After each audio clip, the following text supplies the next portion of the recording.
Juan Kapitulo 6, versikulo 35. Si Jesus miingon kanila, "Ako mao ang pan nga naghatag sa kinabuhi. Ang muari kanako dili nagayod gutomon, ug ang mutuo kanako dili nagayod uhawon." Ang mga puno Pan sa kinabuhi. maglikon unta sa mong pagtuo ug gagakabi sa pagtuman sa imong mahal nga kasuguan. Ang ginawa na kaninyo, Santos nga Ebanghelyo sa mala ni San Lucas.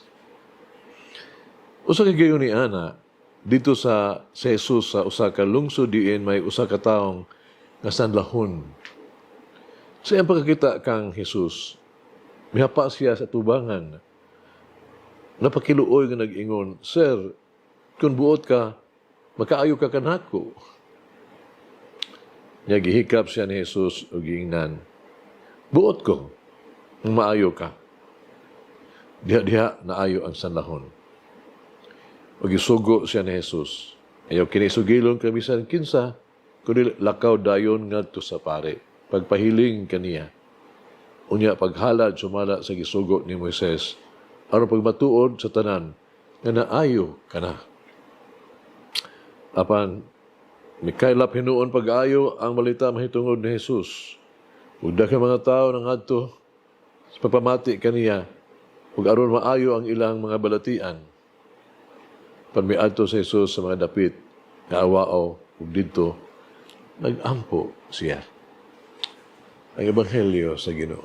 Pasalamati ang Ginoo, kay siya maayo, ang iyang gugma mulungtad, hangtod sa kahangturan.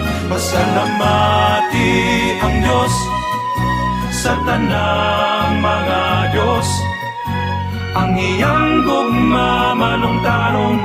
Pasalamati ang Ginoo sa mga Ginoo, ang iyang gugma malungtaron.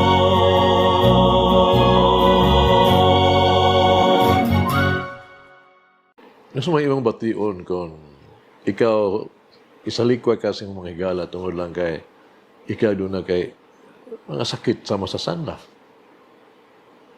Kining sanla ba, usa kini ka inspeksyon sa panit tungod sa kanitong microbacterium, no? Ang gitawag og leper. Sa unang panahon, ang usa kini ka maglalisan ka ang sakit. Nga kung ikaw masakit ka na mapalayo juga, no? Sa katawhan, kung daw patay kang buhi.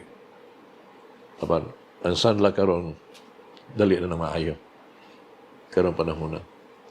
Sa daang panahon, sa daang tugon, ang sanla, no?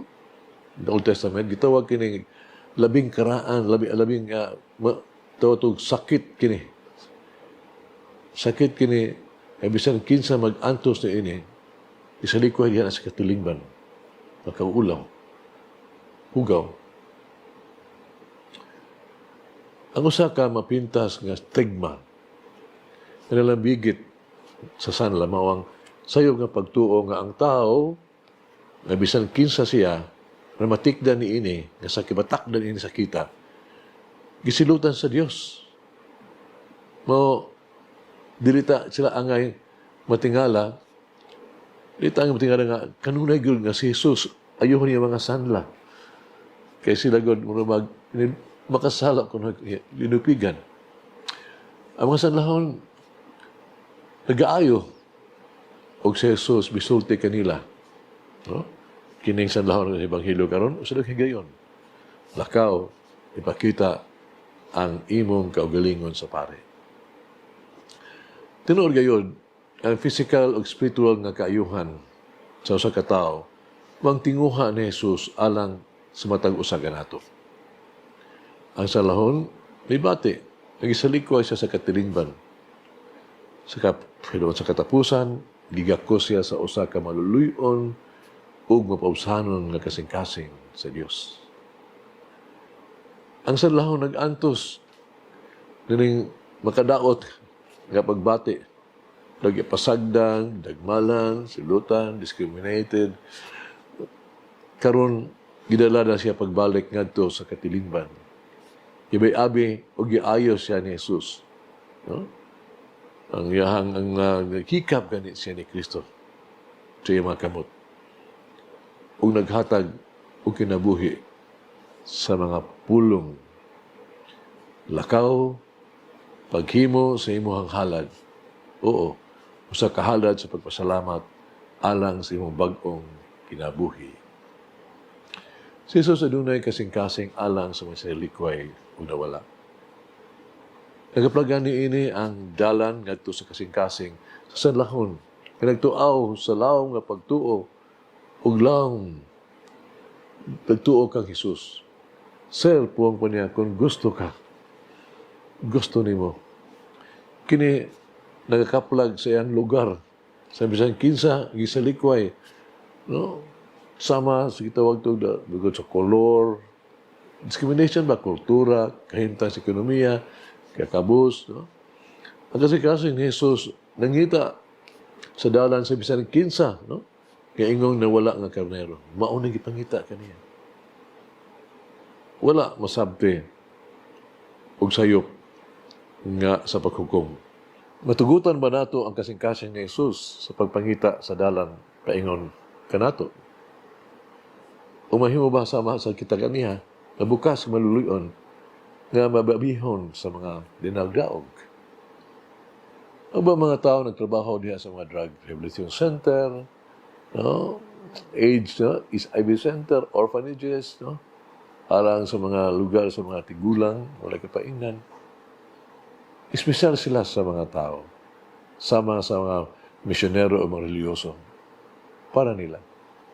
Ibada nila ang usa ka tawag sa pagtabang di lamang sa medikal apan sa usa ka mas halangdon nga misyon sa pagpalambo, pagbabuhi sa ilang pagbati o pagsalig sa kagalingon, pagkahuman sa kinitian nga sa mga pagsulay. Mahimo ba usab kanila nimo sa bisan usang paagi posible? Mag-ampo kita. Hinoon pasalamat kami kanimo. Di matukib ng kalipay, hinaot na mo ang mga kasing-kasing. Mulok sa kalipay, sana mo ang hindumduman ang talagsaong gasa sa imong anak. Inguna mo masinati ang lingaw o mahinamon nga moabot uban ni ining holiday season, ning Christmas season. Di na mo ito makalimtan. Ito ang kahinam o kalipay. Mao ang katapusan diha kanimo. Hinaot ito ang kalipay makumplito diha kanimo karon. Amen. Mama Mary, help me to live in the simple faith and confident hope of the leper. Langin ang Diyos magagahom sa tanan, Amahan, Anak, Espiritu Santo. Amen. May the Lord of the divine mercy bless us all, heal us from all diseases and suffering. Ayun unta niya kita, tanang mga sakit na sa lawas o sa kalag, body and soul. In the name of the Father, the Son, and of the Holy Spirit. Jesus, I trust in you. Amen. Whoever eats the bread of life will never hunger, says the Lord. Kay galaan inyong nabati ang pagpaambit ug hamubong pamalandong sa pulong sa Dios pinaagi sa tulumanon pan sa kinabuhi nga gidumala ni Monsignor Daddy Silva. Hangtod na usab sa sunod higayon, daghang salamat.